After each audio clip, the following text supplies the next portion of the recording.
Now, Peyton Manning was available 10 years ago because the Colts said, see you later, we're going to get Andrew Luck. There's a lingering question as to why Russell Wilson was available. Let's hear from some of the people who spoke yesterday on whether this was Russell wanting out, the Seahawks wanting to move on, or a mutual decision. Here's some of the folks who spoke at yesterday's press conferences. I didn't initiate it. It was definitely mutual along the way. There's definitely been a lot of conversations. It hasn't been I initiated anything, but it is what it is. I'm happy to be here. That's all I know.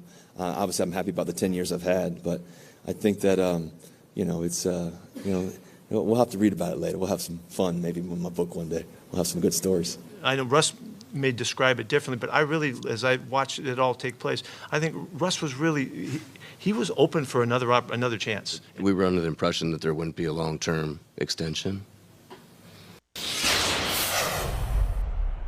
Well, and that's really what it came down to. And the last time he signed a contract, I'm fairly confident I wrote a story saying this is going to be the last. You did. Deal 100%. You did 100%. I know you did. I can remember it.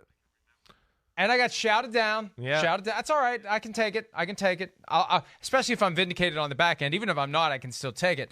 But this was not on the same plane. You've got Russell Wilson believing that he's Patrick Mahomes or Aaron Rodgers, and he's got every reason to feel that way. But you have the Seahawks never using him like he's Patrick Mahomes or Aaron Rodgers. That was the problem. That's where the whole let Russ cook thing came from. It was an implied threat to the Seahawks that if you don't let Russ cook, he's going to find another kitchen. Right. And they never fully embraced what he wanted to do. He wants the offense to run through him. We've talked about this time and again, but it's important to point it out now because to the extent it was mutual by way of action, right? That Russell did want out, but the reason he wanted out is because they never properly used him, and they never fully embraced him. And at some point, he's going to want to be paid in a way that the Seahawks look at it and say, we can't justify this because we don't use him like one of those guys. Yeah, it was coming. right. It was the next contract. Right. That's when it was going to go off the rails permanently for the Seahawks and Russell Wilson. So you do it now, you get more for him. And the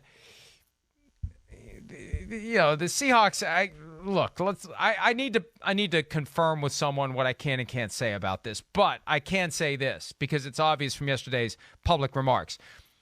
When Pete Carroll said 2 weeks ago we have no intention to trade Russell Wilson, number one, that was a clear invitation to approach the Seahawks about changing their intention. Number two, it was kind of not the truth because they were actively negotiating with the Broncos it was a flat-out lie. on a Russell Wilson trade at the time. Right.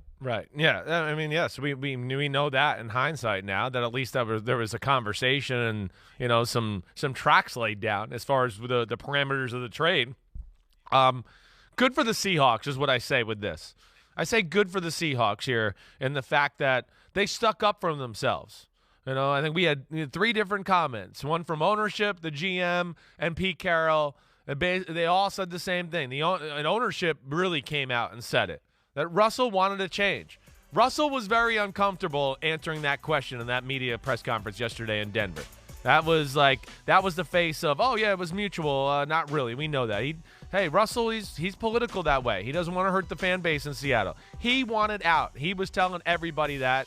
And you're right. He had some justification in the way he wanted to play a little bit. And again, he does. He views himself as one of those elite quarterbacks. He is one of those guys, but Seattle likes to play football a different way. And we thought they were going to make that transition in the 2020 season where you went, okay, wow, all right, maybe they are going to let Russ cook. And he was on fire, and he was the MVP of football through 10 weeks.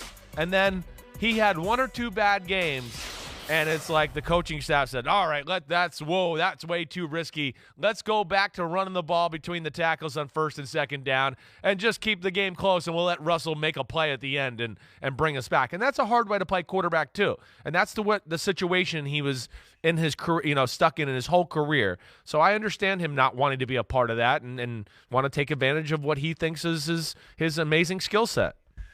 I know that there was surprise in Denver at the statements that you saw on the screen from Jody Allen, the owner of the team, Pete Carroll, the head coach, John Schneider, the GM, harping on this idea that Russell wanted out. That was met with surprise by the folks who were assembled in Denver yesterday, that there wasn't a more graceful separation. That it really wasn't about laying blame yesterday. It was about everybody moving on in a positive way.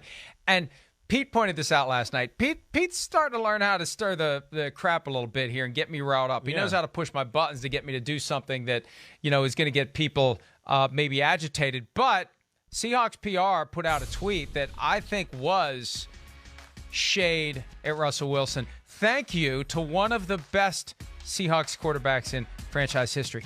One of the best? Are you freaking kidding me? One of the best? Look at the numbers. Look at the accomplishments. Sorry, Matt Hasselbeck. Sorry, Jim Zorn. Sorry, Charlie Whitehurst. Sorry, Dave Craig and your tiny little Jared Goff hands. No. Russell Wilson is the best quarterback in Seahawks history, bar none. It's not even close. It's not even subject to debate. Don't give me this one of the best. And they knew what they were doing when they worded it that way, Chris. Well, listen, they've been dealing with Russell Wilson shade for the last 2 years. I'm not mad at them. Again, he gets to throw shade and make cryptic comments and talk behind their backs for 2 years. And then what, they're supposed to sit there and go, oh, yeah, it's mutual, and take crap from their fan base and just go, oh, yeah, we wanted to get rid of Russell Wilson. They got to defend themselves in the public eye a little bit, too.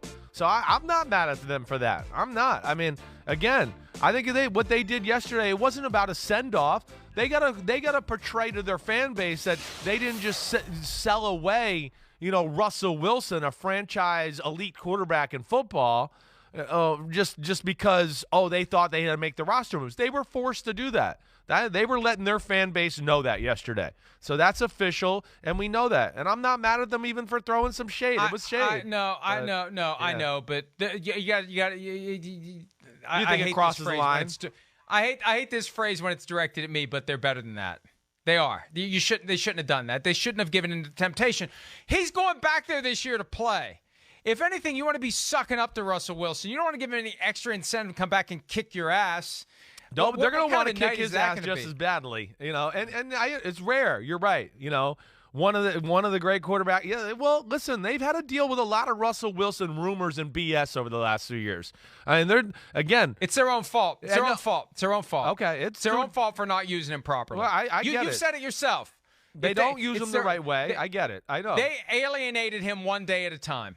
They made it very tough on him, and it's not a quarterback-friendly environment. It's also what they are, too. And then again, they won a Super Bowl playing that way. They were a foot away and a stupid play call from winning the second one, too, with running the ball, playing defense. And, yeah, you're not going to break Pete Carroll out of that mold too much, that's for sure. And that's where it all went wrong. Hi, I'm Mike Tirico, and thanks for watching.